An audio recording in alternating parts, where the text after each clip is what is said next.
Hello everyone, how's it going, and welcome to today's Wild Rift guide. In today's guide, we're going to be taking a look at the Grand Duelist Fiora. Fiora is a Baron lane fighter that can also be played in the jungle. Fiora is one of the best Baron lane playmakers if used properly. She's a very versatile champion because of her kit and has potential to outplay her opponents. However, Fiora is a fairly difficult champion to master, as you need to make sure you use her second ability Riposte at the right times, whilst also taking into account vital positioning from Fiora's passive.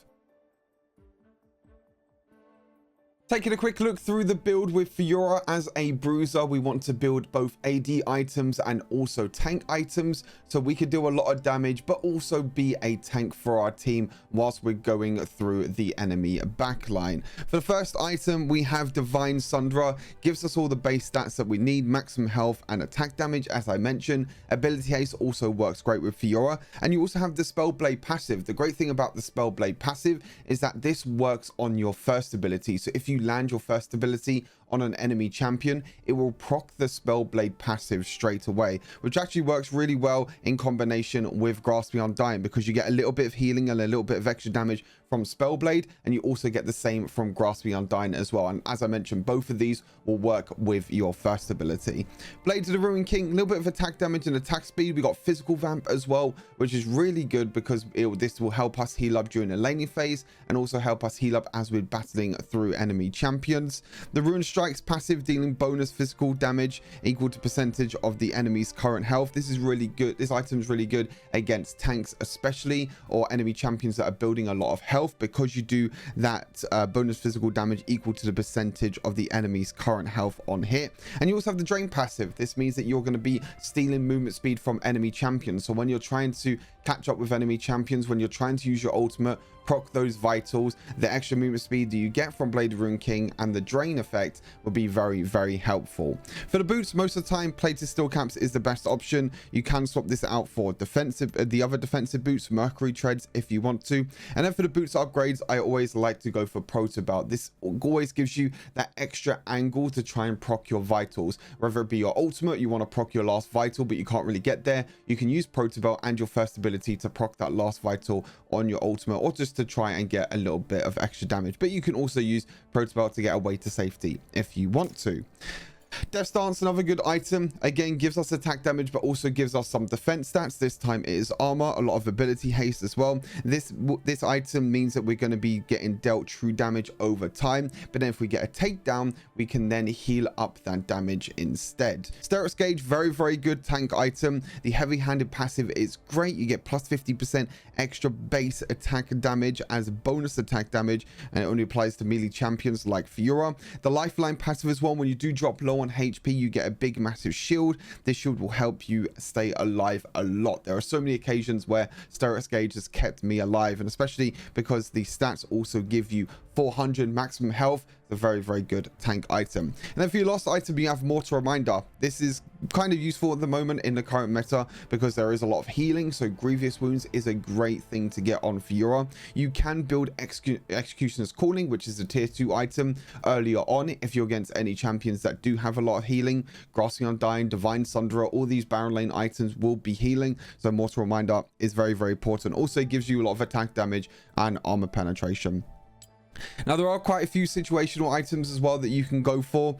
Trinity Force can be used instead of Divine Sundra. The Spellblade passive doesn't stack, so you can't build Divine Sundra and Trinity Force. So Trinity Force is a replacement to Divine Sundra if you want to be more of a carry. If you're looking to split push, which Fiora does really well, Hullbreaker is a great item to give you maximum health and attack damage. You also have the Boarding Party passive, which if you are alone, which most of the time you are when you're split pushing, this means that you're going to gain extra defensive stats, and also your nearby minions are also going to get even more defensive stats. That means you can split push and you can be a real nuisance for the enemy team. Spirit Visage as well. This is a magic resist item if you want to go for this item. Magic maximum health, health regen, magic resist, ability haste, and also increases all your healing effects. So that means the healing from Grassy Undying, the healing from your physical vamp, the healing from Divine Sundra. This will all get increased, so it's very, very helpful. Or as another alternative, you can go for more of Malmortius as your defensive item. So attack damage, magic resist, and ability haste. And you also have the lifeline passive, which gives you a magic shield when you drop low on health. But just to make sure you don't go for both Sterix Gauge and more of Malmortius, because these items do not stack. The passive does not stack on top of each other. And then your other flex item is Guardian Angel. This is just another armor item if you need it. It gives you a lot of damage, gives you a lot of armor, and also gives you that resurrect passive, which means you can come back alive when you drop low on health. For the runes, I already mentioned Grassy Undying. This is more of a tanky way of playing Fiora, I guess you can say, and this also benefits you a lot during the laning phase, because not only does it do extra damage, it also heals you, and it also increases your maximum health every single time you proc Grassy Undying. Really, really good for laning phase. Really good for starters with Fiora. If you're just playing out with Fiora, I think this combo is a lot better when you're starting out Fiora.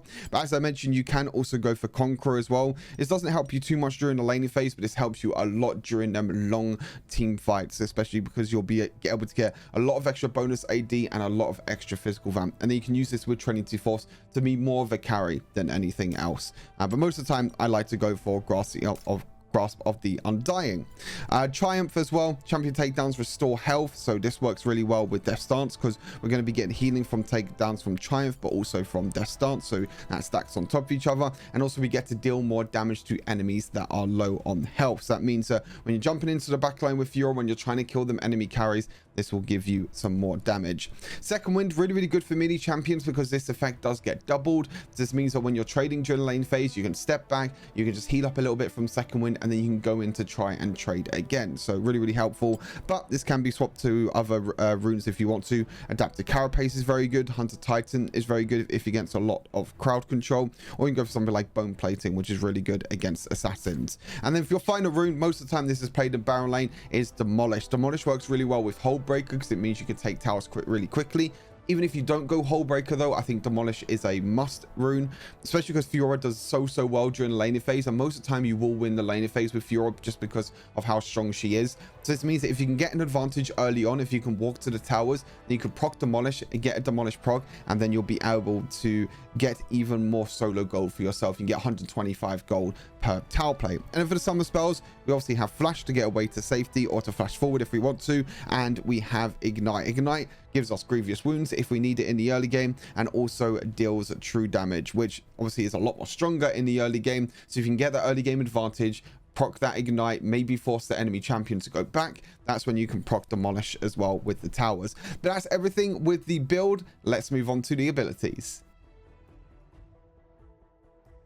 First up, let's take a look at Fiora's passive, which is Duelist Dance. Fiora reveals vitals on nearby enemy champions, and striking a vital deals a percentage of the target's maximum health as true damage, heals Fiora, and also grants her movement speed as well, which decays over 2 seconds. And new vitals are revealed after striking one, or after every 16 seconds. Now, this passive is so important for Fiora, and hitting these vitals are such a core part to Fiora's gameplay. You can see the vitals when they proc up, as you can see, they're going to be on a certain side of a champion. There's 4 different directions that vitals can proc on. You got on the right, it can be procced on the top, the bottom, or the left. And as you can see, hitting these vitals will heal Fiora, do a lot of damage as well, and give you a little bit of extra movement speed. Now, there's a few things. Obviously, as it mentions, if you don't hit a vital, then you can basically wait 17 seconds. It will proc in another direction. Say, for example, this is your lane, and your vital is on the completely opposite side of where you want the vital to be. Another thing you could do is just walk away. You can actually just walk away, and as you can see, if you walk away far enough, then the vitals will be gone, and when you walk up again, the vitals will be in a completely new position. So you walk away, and then you walk back again, and as you can see, the vitals will be in a completely new position. So that means that you're able to try and position the vitals and try and get the vital in the correct spot for you. Another thing is that you can use your first ability to proc the vitals. Your first ability will always prioritize the vitals, and you can also use your second ability to proc the vitals as well. So again, making sure that in the laning phase, especially in team fights, you proc these vitals over and over again is very, very important. Moving on to Fiora's first ability, we have Lunge. Fiora lunges and stamps a nearby enemy, dealing physical damage in an area, and hitting an enemy refunds a percentage of the cooldown. And Lunge prioritizes vitals from the passive and enemies it will kill, and applies on-hit effects to the primary target. So as I mentioned, Divine Sunder is a great item, or Trinity Force, because that Sheen passive, it will work on Lunge, which means your Lunge will do more damage from the Sheen passive. So as you can see, the first ability, there's multiple different lengths that you can use the first ability, which I think is very, very important. You can see that the area of where I'm moving, that area does move, and that will show you the area of where the lunge will hit. Now, there's two different ways you can use lunge. You can either use lunge at a really close range, which means the active will be a lot quicker, or you can use it at a very long range, which means the lunge will be longer, but you'll be able to create more of a distance. So say, for example, you're auto-attacking in melee range here. You just want to do a short lunge, because the short lunges are a lot quicker. If you do a long lunge, for example, say you do it really, really long, like all the way over here, it's going to mean that you're going to have to walk up even closer to be able to auto attack. So bear that in mind. And also, one last thing with Fiora's first ability is that you can use the first ability with flash as well. So that means that if there is the vital, or if a champion is very, very far away, you can use your first ability and then you can use flash, but you have to use flash very, very quickly, because if you don't use flash very, very quickly, then you're basically just going to dash and not do any damage at all. So you have to use flash, then your first ability, to make sure you proc the vitals and you deal the damage to the enemy champions. For the second ability, we have Riposte. Now, Riposte is the make or break for Fiora's gameplay and for Fiora's playstyle. Fiora parries all incoming damage and debuffs for the next just under a second. Then stamps in the target direction, dealing magic damage to the first enemy champion, slowing their movement speed and attack speed by 50% for just over a second. Now, the second part is the most important part. So Riposte stuns instead of slows if it parries an immobilizing effect. So what you want to do is you're going to be kind of playing mind games on the enemy champion when using Riposte. So say, for example, if the enemy champion has like a Malphite or any sort of champion that has any immobilizing effect, if you use Riposte at the last time, you can not only dodge that immobilizing effect, but you can also stun the champion at the same time. So timing Riposte is so important for Fiora's gameplay, and so important to keep her alive and also to be able to stun them and deal damage at the same time.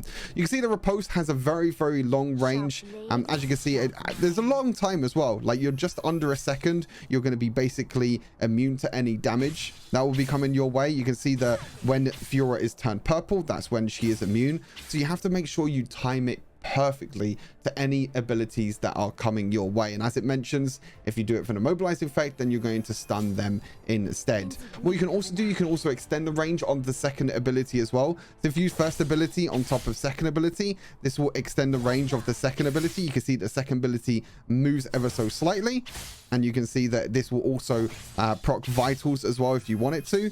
You can also just do this, use your first ability, and then use second ability towards the enemy champion. For the third ability, we have a Blade Work. Empowers the next 2 attacks with 90% attack speed, and the first attack applies a slow for just a second, but cannot critically strike. But the second attack will always critically strike for 200% of your physical damage. Now, your third ability, most of the time, what I recommend to do with your third ability is use the first part of the third ability on the minion, and then try and play aggressive when you have your second part of your third ability available, because 100% of the time, this is going to critically strike, as Rift Herald says a nice hello to us. So your third ability, when you use it, you got a time frame where you can use the first part and a time frame where you can use the second part of the ability. But as you can see, the second part is always going to critically strike. So as I mentioned, most of the time I like to use the first part on the minion, and then I can use my first ability and then maybe my third ability on top of that to deal critical damage to enemy champions, which does a lot of damage.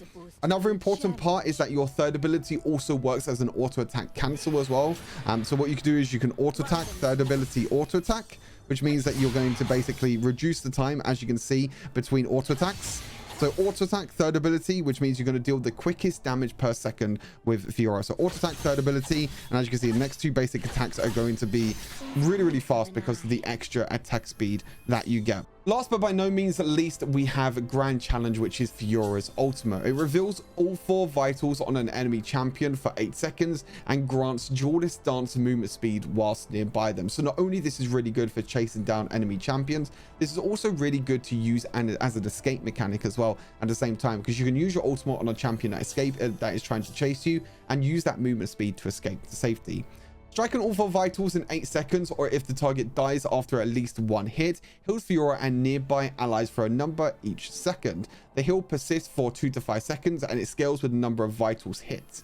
Striking all 4 vitals also deals 55% max health true damage as well, which is a lot of true damage for Fiora. So as you can see with the ultimate, it's really important that you make sure you hit all 4 vitals. So the positions that I mentioned before with the passive, that will be where all 4 vitals will be. So it will be in front of you, it will be to the side, each side of you, and it will also be behind the enemy champion as well. And as you can see, this is a huge, massive AoE healing that will happen as well. And as you can see, it lasts quite a long time if you're able to do it, able to easily use the vitals correctly.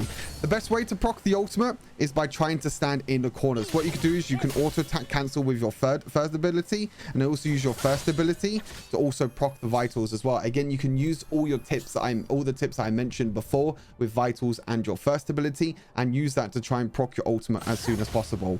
So your auto attack, use your first ability, and then you can even use your second ability as well if you want to proc another vital.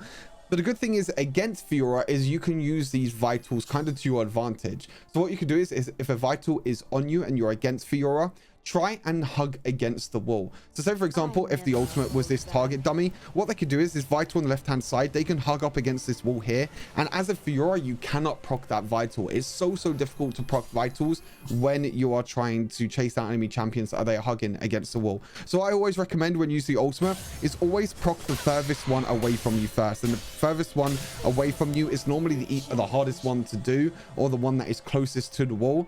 That means that what you can do is you can go for auto attack, use your third ability as an auto attack cancel, and then use your first ability to get around that champion a lot quicker. And as you can see, you can proc your ultimate very quickly.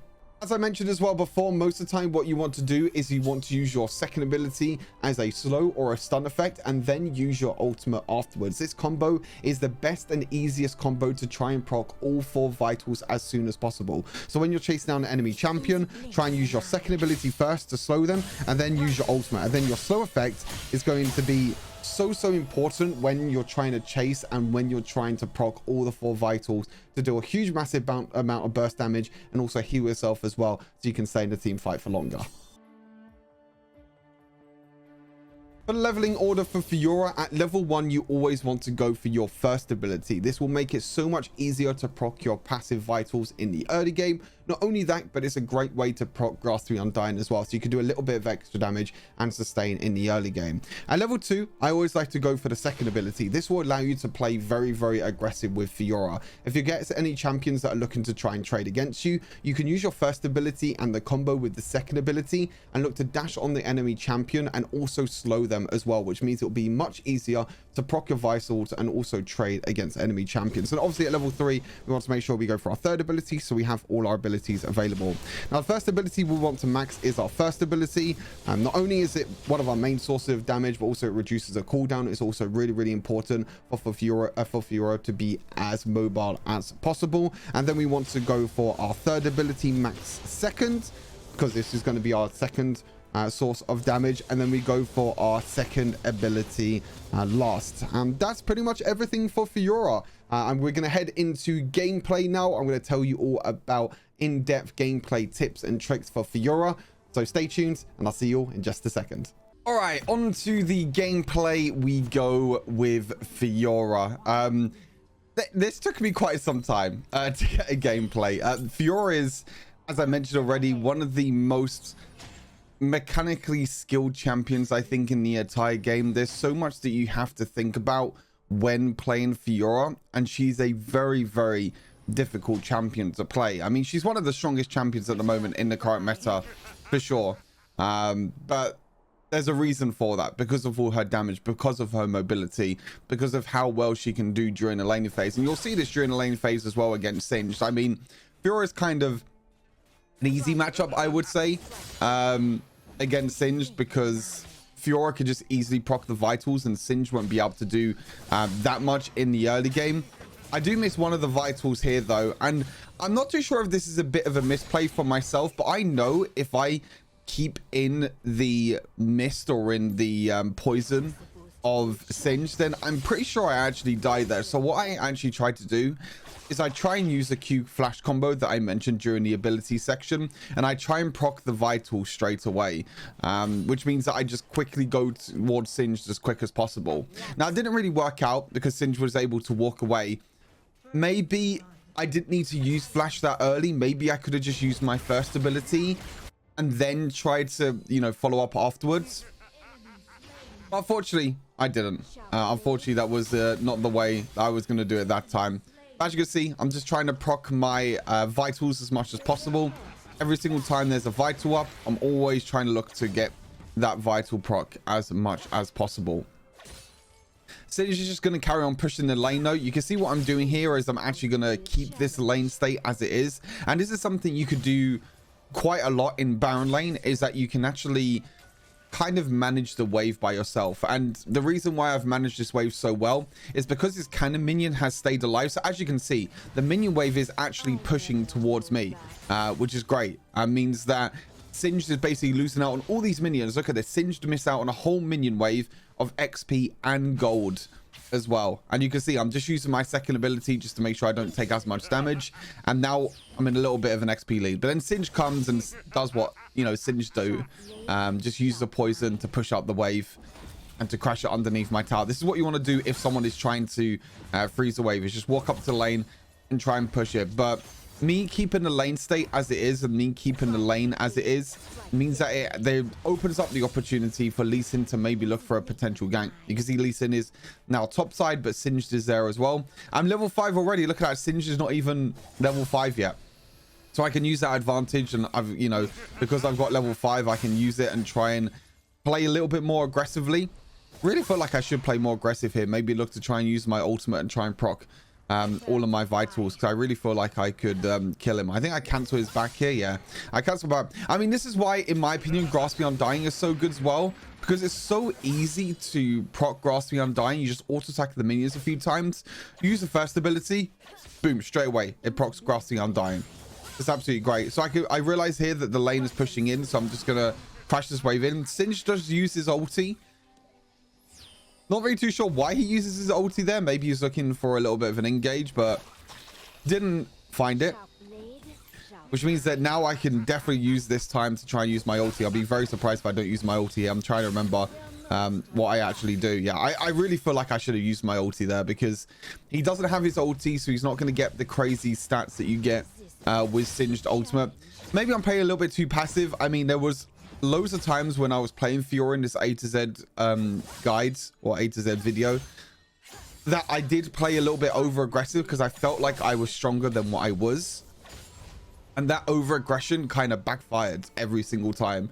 So I think in this game I just wanted to play a little bit more passive and just make sure that I scale, because that's the one thing that Fiora loves to do. Fiora just loves to scale. She loves to scale into the mid and late game. I mean, this game as well is a great split push game, and you'll see a little bit later on how well I do in terms of split pushing, because Fiora, you know, Singed can't do anything against Fiora in the late game. You know, Fiora is just going to have so much damage, have so much sustain, and Singed is not going to be able to do anything at all. You see, all I'm doing here is just poking out the Singed. You can see how much damage you do as well when you proc the vitals. It's absolutely disgusting. Again, I could have used my ulti there and probably looked for a fight, but it's very, very difficult at times, especially because Singed uses ulti there as well, so he gets all them all the base armor and all the base magic resist that you get from using your ultimate, so it's a little bit difficult. Unfortunately, I missed the cannon minion there. So yeah, just playing passive in the early game, which is definitely a route that you can take with Fiora. Obviously, I'm, you know, proccing Grasping Undying every single time. I'm proccing my vitals every time. I'm making sure that I try and play as passive, but not too passive that, you know, Singed is able to basically get a free lane. You can see in the early game, I was able to deny him a whole minion wave. Don't know how I missed that vital there. Sometimes the vital positioning and sometimes when you use your first ability is a little bit weird. But my team's still the dragon. You can see that both me and Singed are just staying in this barrel lane, just trading back and forth. I mean, just doing what we need to do because, I mean, again, I'm completely fine with how this game is going so far. I mean, my team is winning on the bot side of the map. I'm still trading really, really well on the top side of the map. I have a level lead. I have a gold lead as well. So like I said, you know, this game is going very, very well. You can actually see that Singed actually got anti-heal as well. You can see he went for Oblivion Orb, but I'm a 300 gold lead. It's not too bad at this stage of the game. It's pretty good. I actually try and go towards the Rift Herald here, but I think I was a little bit too late for the Rift Herald. Yeah, I do try and catch out Singed here. I think I use my ulti. He's going to use his flash, but I do have my ignite and my flash afterwards. I am able to kill him off. So using my movement speed of my ulti, Singed, you know, was able to flash away. I had my flash for follow-up. I used my first ability and I was able to proc the vital. So every single time you proc a vital on your ulti, you're going to do that insane amount of true damage. So any armor, any magic resist that, you know, champions might buy, you know, even through Singed's ultimate, you are going to do a lot of damage. Obviously, it's a little bit more difficult because after you proc the vitals, it's a little bit difficult to do more damage afterwards. But now this allows me to push, and this is why Demolish is so strong as well, because I got that kill on the Singed. I was able to get every single tower plate now in the barrel lane. So that's a free, what's that, like 375 gold, maybe near enough to 500 gold of tower plates. I have to be very, very careful here because I'm very, very low on health, and this Rift Herald is going to charge very, very quickly. I'm not too sure if he actually gets this tower or not. I'm trying to clear this Rift Herald as soon as possible. You can see I'm able to distract the Rift Herald in time. Gragas is also here, but Morgana is here to also protect me at the same time, which is very, very nice. I'm trying to get this honey fruit. It does, unfortunately, the tower does go down, but we are able to jump onto Orianna here, get another kill onto Orianna. See, I then again go for even more honey fruit healing. I do use my ultimate, but it's a little bit difficult to proc all the vitals here. You can see I actually slow the Singed as well, but I'm not able to do enough damage, unfortunately. So I do just have to back away because, yeah, Karma just gets flipped under tower and does unfortunately die. But I am able to use my my first ability to get into ignite range to kill off the Singed. I think we use like double ignite there, to be fair, but I think this Olaf is just gonna, yeah, Olaf doing Olaf things, just running me down. I mean, nothing I could do about that, unfortunately. Olaf's just gonna completely run me down. But I did go for anti-heal this game because of mainly to do with the Olaf healing, because the Olaf healing is just going to be such a huge, massive pain this game. I go for more of Mount Mortius as well. Now, I do make a little bit of a mistake this game, which I kind of mentioned in the build section. I did build more of Mount Mortius and Sterix Gauge in the same build. Now, you do not want to do this. You'll see this a little bit later on. I do build both of the items because the Lifeline passive does not stack on more Mount Mortius and Sterix Gauge. So this game, I should have gone for Spirit Visage instead of more Mount Mortius, because I knew I needed to be a little bit more tanky this game, because it's very, very difficult to try and sustain and try and deal enough damage against the likes of, you know, an Olaf, for example. And this is kind of a little bit of a mistake I made here as well. Unfortunately, the rest of my team was not able to run and help me. But yeah, Olaf flashes onto me and kills me, but I felt like we could easily have collapsed onto Singed there, but maybe my team wasn't high enough on health. I mean, that was my bad overall. I should really look at my my team's overall health there to see if they were able to rotate, because it was a tower dive from the enemy team, so then maybe they were able to get a little bit more damage down on my team, which meant that my team couldn't rotate and wasn't able to go into the or try to collapse, I should say, onto the stage. So I'm going for Blade of the Rune King as the second item. You can see I have a lot of tier 2 items at the moment, and the reason why I have a lot of tier 2 items is because I wanted the anti-hero, especially against the Olaf, because the Olaf is such a big problem. But the good thing is I could do a lot of damage to Olaf, especially when he uses his ultimate, and because he loses all them resistances when he uses his ultimate. The problem is that I'm not going to be able to out-sustain him. Like, you will never be able to out-sustain Olaf, even if you have Blade Rune King with Fiora, Divine Sunderer, Grasp Me Undying, everything like that. You have all the healing items that you want. You'll never be able to out-sustain. Again, a little bit unfortunate we missed out on the Rift Herald. They are going to use the Rift Herald mid lane as well. I'm going to try and clear this in time, but I feel like I don't clear this in time. I'm just making sure it doesn't get a second charge off. My team is in a huge massive team fight. Luckily enough, we were able to take the Drake. You can see I'm going to focus straight onto Orianna here, try and proc all the vitals, which I'm not able to do, but I'm able to use my second ability to proc the next vital and to get all the kills. Unfortunately here though, I do die. It's so, look how low Olaf is. It was so close. I think I maybe could have played that a little bit better. I think using my first ability, I wasn't able to proc enough vitals to do enough damage and get enough healing and movement speed. But still, I think my team got the dragon, which is still really good. Maybe I could have tried to rotate a little bit earlier. But my main focus as soon as I got into the team fight is focus that backline. As soon as you use your ultimate on the backline, then that Orianna is out of that team fight completely. And you can see that that's exactly what happened. You know, Orianna was completely out of the team fight, which meant that it was kind of a 4 versus 5. But I think because my team took so much damage from the dragon and taking the dragon, that they weren't able to win the team fight. Now you can see the enemy team is currently mid lane, but this is such a big wave to lose in this top lane that I just went over to the top lane here and I tried to push this out. My team should have enough wave clear. They have Morgana, they have Jhin, they have Karma, so they should have enough wave clear. They shouldn't need to fight here in the mid lane. I can see everyone is very low on health though, and this is something you can actually do. You can turn on this in the settings, is that you can look at the health bar of the enemy champions or of your team as well. I can see everyone is very low. No one's going back. I can see that no one is recalling, so I'm just going to keep pushing this tower, and this is what Fiora does very well. You can push the towers so quickly with Fiora because you can crit onto the tower because your third ability. And again, I see that the enemy team is still not going back, so I'm just going to keep pushing and keep going. And again, this is what Fiora does so well. No one in mid, everyone's still in mid lane. I've got a full minion wave in this Baron lane as well, and I'm able to take pretty much a free tower here. Like, no one's contesting me at all. Misfortune was here, but now I'm just able to flash away, dash away, get away to safety. And this is a great thing about her ultimate as well, is that you can use your ultimate to get that little bit of extra movement speed to try and escape away to safety. And as you can see, that extra movement speed that the ultimate gave me allowed me to escape. And that's the great thing about Fiora. Look at my gold lead now. I'm 2,000 gold ahead now because I was able to get a lot from that tower. You can see that this is kind of where the mistake comes in. I'm going towards Steric's Gauge, I feel like, as the next item. But again, the lifeline passive doesn't stack. And now I'm just going to do the same thing again. Because the Baron is up, my team can pressure around Baron. And the great thing about split pushing is that if there's multiple, I mean, that's what they need to do. They need to bring multiple champions to my lane. It's not only Singe that can protect me, or that can defend against me, I should say.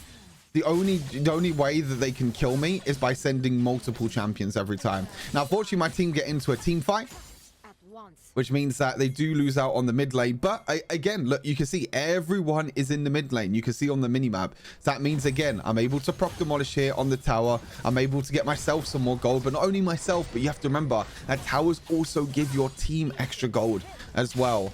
My team, again, unfortunately lose another team fight.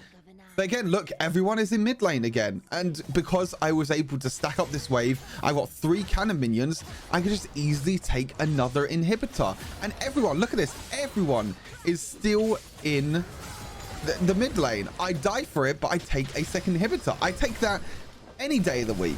I mean, any day of the week, I would take that. I mean, I probably could have played that a little bit better. I did need to use my first ability. The only reason I use my first ability is to try and get the Sheen proc, but unfortunately it procced onto Olaf and not onto the tower.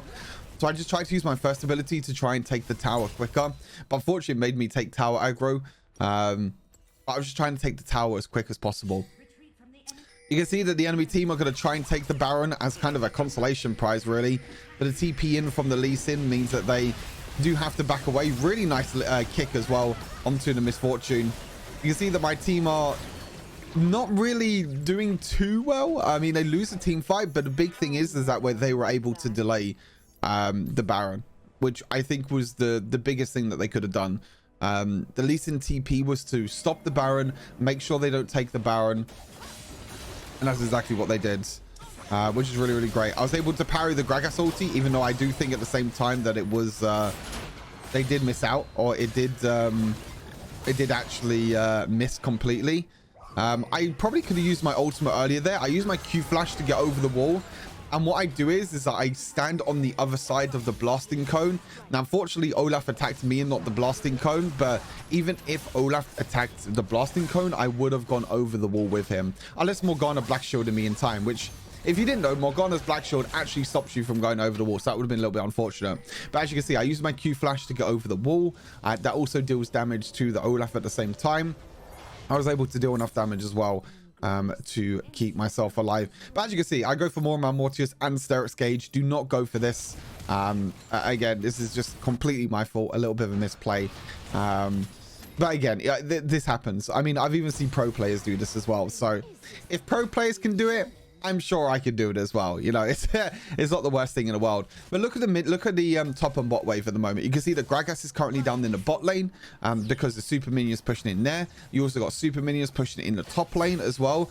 And I know that Rift Herald is going to come up not Rift Herald, sorry, Elder Dragon is going to be coming up very, very soon. So I'm looking at the moment towards that Baron lane. I'm thinking to myself, maybe I can just finish this game, because this Singed has not been able to defend me at all this entire game, and not even tried to defend me. I get into a 1v1 here against the Olaf. Again, should probably use my ultimate a lot earlier here to try and proc the vitals, but the vitals are enough anyway, and the healing is enough for me to win the 1v1 against the Olaf. I think I get a little bit hesitant sometimes to use the ulti, because I don't want to use my ulti and then kind of like waste it in a way. But as you can see, I'm not pushing up too far because I didn't see anyone on the minimap. And this is something that you need to do when split pushing. When you're split pushing, you always have to keep your eye on the minimap. You can see when I took that top inhibitor and when I took the bottom inhibitor, we was able to easily take inhibitors because I kept my eye on the minimap and I saw that everyone was still mid lane. In that situation, I realized that I couldn't push any further. And the reason being is that I didn't see anyone on the minimap. So they could probably be looking for a flank on me or anything like that.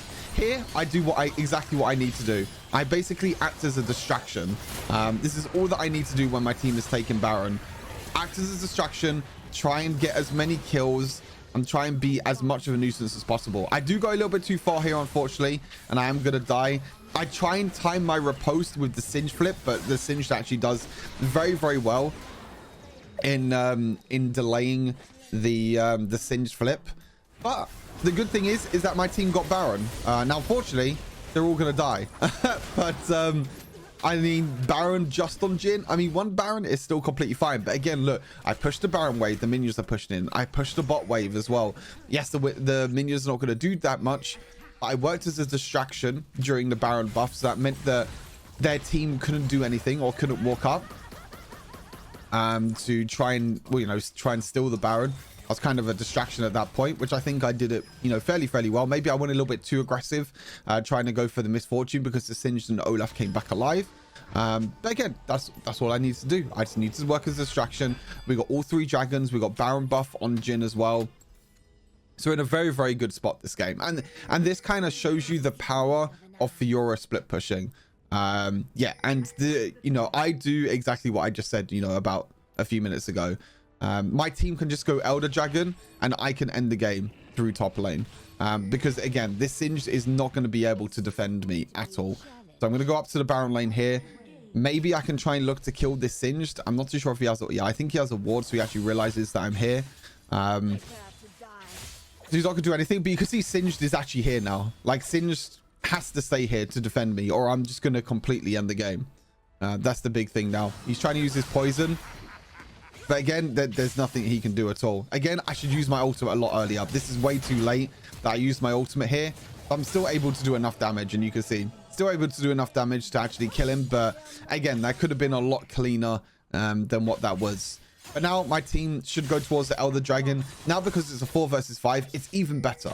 that means my team is pretty much guaranteed to take this Elder Dragon, especially because Olaf is now top. You know, Olaf is top, Gragas is top, and again, look what I'm doing. I'm playing defensive. I'm not over aggressing to die. You're gonna see here, I just dash over the wall. I try and push this minion wave as quick as possible because I can see now on the minimap, Olaf and Orianna are both moving down towards the dragon. I use my ulti here onto Gragas to try and kill him.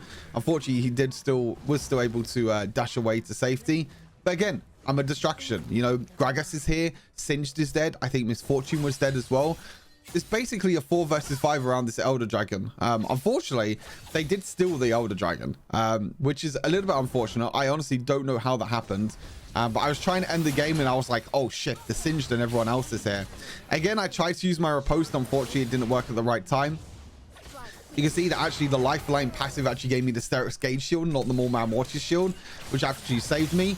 Use my parry on the Misfortune and look at that damage. Watch this Q timing. Boom! As soon as Misfortune comes up from the Guardian Angel, I use my first ability and I'm able to kill him. And then I get a triple kill as well. It was such a great play.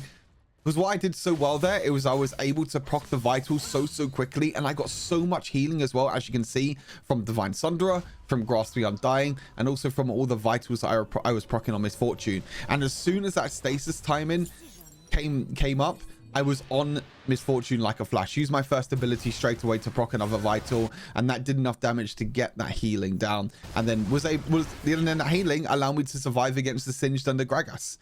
So as you can see, that you know, Fiora, once you get ahead, this champion is absolutely disgusting. Like I said, luckily I got the Sterix Gauge shield and not the Mormar Mortis shield. But now look, triple inhibitors down. We could go towards potentially the Baron buff to end this game. Yes, they took the Elder Dragon, but I was able to kill some of them. I mean, that's even with them having Elder Dragon and they weren't able to kill me. I mean, it's absolutely insane. I mean, I definitely could have played it better. I mean, I'm not saying I'm the best and most flawless Fiora on the server. There's definitely some plays that I could have done better this game, but I really feel like this shows a lot about Fiora and really shows you that if you play the game correctly, especially from a split push point of view, and if you don't play over aggressive, then you're gonna do really well. Again, here, look, I can see that no one is on the mini map at the moment, so I'm playing a little bit safe. I'm making sure that I don't step up too far. I can step up to this mini wave and try to auto this mini wave, or try and go for the Orianna, but again, I don't know where anyone is on the map at the moment. I see the Gragas and look, straight away I dash away because I know that my team are now in an advantage, because both Orianna and Gragas are down in the bot lane. They're jumping onto the Olaf. They kill the Olaf as well now, which means, again, I can now go towards pushing because the Gragas and the Misfortune now have to go towards top lane. So it's always about creating that point of pressure on the map. And as you can see, we're able to go into the base here, dodge the body slam, and then end the game.